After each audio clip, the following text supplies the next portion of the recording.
前はママウェンです。私の名前はいいもです。ဂျပန်နိုင်ငံကဘေးကင်းလုံခြုံပြီးတော့ဤပညာများမြင့်မားသောကြောင့်ရွေးချယ်ရခြင်းဖြစ်ပါတယ် ဂျပန်နိုင်ငံရဲ့ဘိုးဘွားဆောက်ရှောက်ရေးနည်းပညာကိုလေ့လာခြင်းတဲ့အတွက်ကြောင့်ဂျပန်နိုင်ငံကိုလာဖို့ရွေးချယ်ခြင်းဖြစ်ပါတယ် အဖေနဲ့အမေကိုပြည်စုဆောက်ရှောက်ကစပြီးတော့ဝါသနာပါဝါခြင်းဖြစ်ပါတယ် ကျမရဲ့နိုင်ငံမှာတက်ရှိရွယ်ကိုဆောက်ရှောက်ရေးအလုပ်ကိုလုပ်တာကကုသိုလ်အများကြီးရတဲ့အလုပ်ဖြစ်တဲ့အတွက်ကြောင့်ဒီအလုပ်ကိုရွေးချယ်ခဲ့ရခြင်းဖြစ်ပါတယ် ဂျပန်နိုင်ငံကဘေးကင်းလုံခြုံပြီးတော့နိုင်ငံခြားလူမျိုးများအလုပ်လုပ်ကိုင်လို့ကောင်းတဲ့နိုင်ငံလို့ထင်ပါတယ် ကျမကတော့ဂျပန်နိုင်ငံနဲ့ပတ်သက်ပြီးတော့ဂျပန်နိုင်ငံကဂျပန်လူမျိုးတွေကစီကံကိုလိုက်နာကြတယ်လို့ထင်ပါတယ် ဂျပန်ကိုမလာခင်ကတော့မြန်မာနိုင်ငံမှာဂျပန်အကြောင်းမှာပေါ့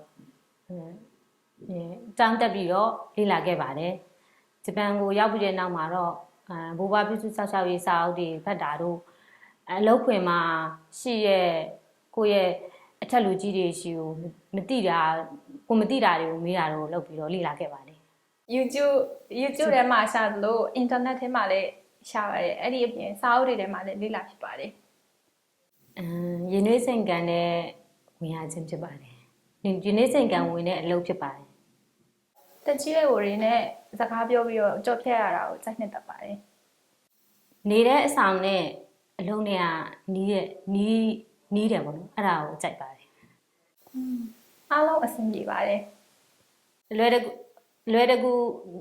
ကိုကြိုက်တဲ့ပစ္စည်းတွေကိုလွယ်တကူဝယ်နိုင်တာရဲ့ဝယ်တဲ့ပစ္စည်းတွေကလက်ဆက်တာရင်ကြိုက်ပါတယ် အခုနေတဲ့နေရာကနေပြီးတော့စူပါတို့ကုန်တိုက်တို့ဘူတာတို့ကနီးတဲ့အတွက်ကြောင့်တွားရိတ်လိုက်တဲ့အဆင်ပြေတဲ့စားတောက်ကုန်ပစ္စည်းတွေကလည်းအဆင်ပြေတဲ့အတွက်ကြောင့်အဲ့ဒီဟာကအဆင်ပြေလို့ထင်ပါတယ်ဟုတ်ကဲ့ရှိပါတယ်မြန်မာပြည်မှာတော့နှင်းကြတာကိုမြင်ခဲ့ဦးတဲ့အတွက်ကြောင့်ဂျပန်နိုင်ငံကိုရောက်တဲ့အချိန်မှာပထမဆုံးနှင်းကြတဲ့အချိန်ကကိုယ့်ဘဝအတွက်အမှတ်တရဖြစ်ခဲ့ပါတယ် ဘိုးဘွားပစ္စည်းဆောက်ရှောက်ရေးလက်မှတ်ကိုလိုချင်ပါတယ် ကျမရဲ့မိဘတွေကဆရာမတွေဖြစ်တဲ့အတွက်ကျမကလည်းဂျပန်စာဆရာမတယောက်ဖြစ်ချင်ပါတယ် ဂျပန်နိုင်ငံကဘေးကင်းလုံခြုံပြီးတော့နိုင်ငံခြားလူမျိုးများအတွက်လည်းဘေးကင်းစိတ်ချရပြီးတော့ဒီပညာတွေတိုးတက်တဲ့အတွက်ကြောင့်မလို့လာစေခြင်းနဲ့ပြီးတော့ဂျပန်နိုင်ငံရဲ့အစားပေါ့ဈေးဝယ်ထွက်တဲ့နေရာမှာလည်းကိုကြိုက်တဲ့အရာတွေကိုဝယ်နိုင်တယ်လို့လက်ဆက်တဲ့အကြောင်းမလို့လာစေခြင်းပါတယ်ဟုတ် တက်ကြီးရဲ့ကိုစောင့်ရှောက်ရေးအလုပ်ကနေပြီးတော့ဤပညာတွေကိုရှာဖွေတွေ့ရှိပြီးတော့ကိုယ့်နိုင်ငံမှာလည်းပြန်လည်အသုံးပြုနိုင်တဲ့အတွက်ကြောင့်ဒီအလုပ်ကိုရွေးချယ်ဖို့အတွက်အကြံပြုချင်ပါတယ် ကိုပြုစုဆောက်ရှောက်တဲ့ဘဝများကကျေးဇူးတင်ပါတယ်လို့ပြောတဲ့အချိန်ပဲဖြစ်ပါတယ် ကျမတို့ကနိုင်ငံသားလူမျိုးတွေဖြစ်ပေမဲ့လည်းဘိုးဘွားတွေကသူတို့လူမျိုးတွေနဲ့နေတူတူ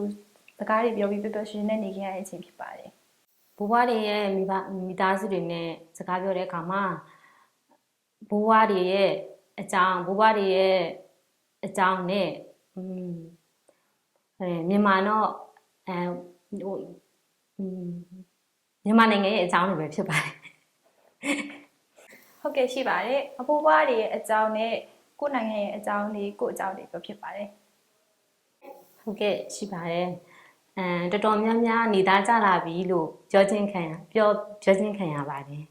ဟုတ်ကဲ့ရှိပါတယ်နိုင်ငံသားလူမျိုးဖြစ်ပေမဲ့လည်းဂျပန်စကားကိုကောက်ကောက်ပြောနိုင်တယ်လို့ချီးမွမ်းခံခဲ့ရပါတယ် ပြောစရာအကြောင်းလေးတွေနဲ့ညီစရာမောစရာလေးတွေပြောပါတယ် ပြောပြတဲ့အကြောင်းအရာတွေကတော့အများကြီးပါပဲအဓိကတော့ကိုယ့်နိုင်ငံရဲ့အကြောင်းလေးနဲ့အလုပ်ထရဲ့အကြောင်းလေးကိုပြောပြပါတယ် ရှိပါတယ်ဟာရမြတ်တဲ့အစားအစာတွေစားတာတို့ပြီးတော့စုရီကောင်းကောင်းအိပ်စက်တာရယ်ပြီးတော့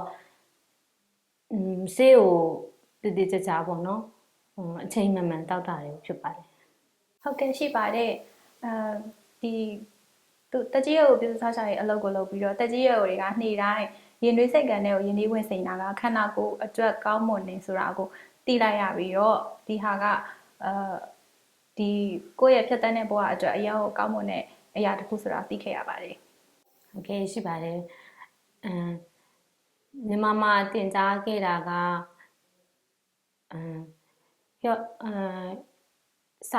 စာအုပ်ရဲ့စာအုပ်ထဲကစာပဲပေါ့နော်တကယ်လက်တွေ့ရောက်လာတော့ပြောတဲ့နေရာမှာဒေတာစကားတွေကပါလာတယ်အဲကြောင့်အဲ့ဒေတာစကားတွေကcommunication လုပ်တဲ့နေရာမှာ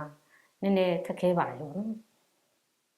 ဟုတ်ကဲ့ရှိပါတယ်ကျမမြန်မာပြည်မှာတော့လေ့လာခဲ့တာတော့ဂျပန်စကားဖြစ်ပြီးတော့ဒီကိုရောက်တဲ့အချိန်မှာဒီကလူမျိုးတွေပြောတဲ့စကားသူတို့ဒေတာသုံးစကားဖြစ်တဲ့အတွက်အဲ့ဒီစကားတွေကိုကျွန်တော်နားမလည်ခဲ့ပါဘူးအဲ့ဒီအတွက်ဒုက္ခရောက်ခဲ့ပါတယ်ကျင်နာတဲ့လူမျိုးတွေလို့ထင်ပါတယ်တက်ကြီးရွယ်အိုတွေကိုချစ်ခင်တဲ့အသူတွေလို့ထင်ပါတယ်ဟိုင်ဘူဘွားတွေကိုပြုစုစောင့်ရှောက်ရတာကိုဝါသနာပါခြင်းဖြစ်ပါတယ်တကြီးကိုစောင့်ရှောက်ရေးနည်းပညာကိုလေ့လာပြီးတော့ကိုယ့်နိုင်ငံမှာလည်းပြန်လည်အသုံးချကြလို့ပါရှိပါတယ်ရုရှားစံနေရဲ့စကားကိုကိုဘွားရဲ့စကားကိုပြောတာကိုနားလည်ပြီးမဲ့ပြန်ပြောဖို့ရကြတော့အခက်အခဲရှိခဲ့ပါတယ်ဟုတ်ကဲ့ဂျပန်စကားနဲ့ပြောရင်တော့အကုန်နားလည်ပါတယ်သူတို့ဒေတာသုံးစကားနဲ့ပြောရင်တော့နားမလည်ခဲ့တဲ့အကြောင်းရှိပါတယ်ဘိုးဘွားတွေရဲ့ပြောတဲ့စကားကိုနားမလည်ကြလို့ရှိရင်တာဝန်ကျတဲ့နေ့ရဲ့အထက်အရာရှိကိုပေါ့နော်မေးပါတယ်နားမလည်လို့ရှိရင်ထပ်မေးပါတယ်တော်တော်လေးတိုးတက်လာတယ်လို့ထင်ပါတယ်ဂျပန်ရောက်ခါတာတော့ဂျပန်စကားကိုလုံးဝပြောမထွက်ခဲ့ပါဘူးအခုအချိန်မှာတော့ဂျပန်လူမျိုးတွေနဲ့တန်းတူပြောနိုင်တဲ့အထိဖြစ်လာပါပြီစာအုပ်ဖတ်တာတို့နားမလည်တဲ့ခန်းကြီးတွေကိုအဘိဓာန်ထဲမှာရှာတာတို့ဂျပန်လူမျိုးတွေရဲ့ဂျပန်လူမျိုးပေါ့နော်အထက်ရရှိတွေကိုမေးတာတို့လုပ်ပြီးတော့စာလိလာခဲ့ပါတယ်အင်တာနက်ထဲကနေပြီးတော့ဂျပန်ဆရာမတွေရှင်းပြတာတွေကိုနားထောင်နေပြီးတော့စာအုပ်နဲ့လည်းလေ့လာနေပါတယ်ဂျပန်စာကိုလေ့လာတာတို့ဈေးဝယ်ထက်တာတို့လုပ်ပါတယ်အိမ်မှာနေပြီးတော့စာလေ့လာတဲ့ခါလေးကြားနေအပြင်ထွက်ပါတယ်ရေပဝဲမုတ်ပေါ့နော်ရေပဝဲကိုအလေးမှထည့်ပြီးတော့အလုံးလေးတွေပေါ့နော်မုံနှစ်နဲ့လောက်ထားတဲ့တာကိုယာကီလို့ခေါ်တဲ့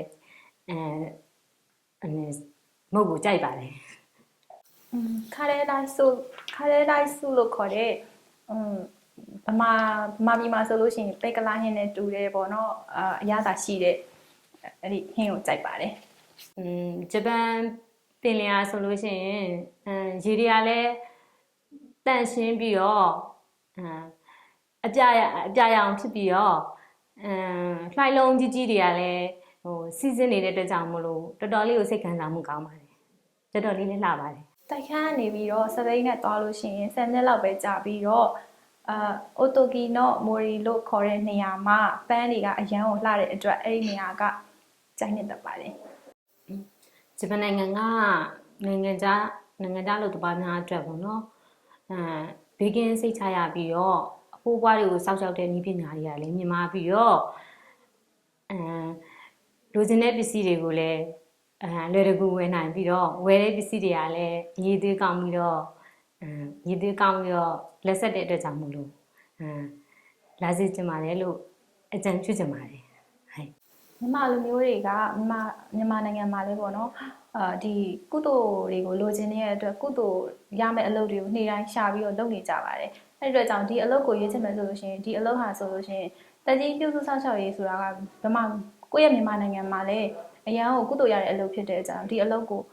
လာဖို့အကြံပြုချင်ပါတယ်အဲ့ဒါအပြင်ကိုကအလုပ်ကိုလုပ်ရင်းနဲ့ကိုမိသားစုကိုပြန်ပြီးတော့ထောက်ပံ့နိုင်တာတွေကကိုဒီမှာ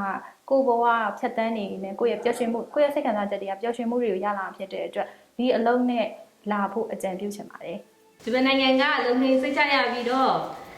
မိသားစုကိုလည်းထောက်ပံ့နိုင်တဲ့အတွက်လာခဲ့ပါနော်စောင့်နေမယ်ဂျပန်ကနှင်းကြတာအញ្ញမ်းလာတယ်လာခဲ့ပါစောင့်နေမယ်နော်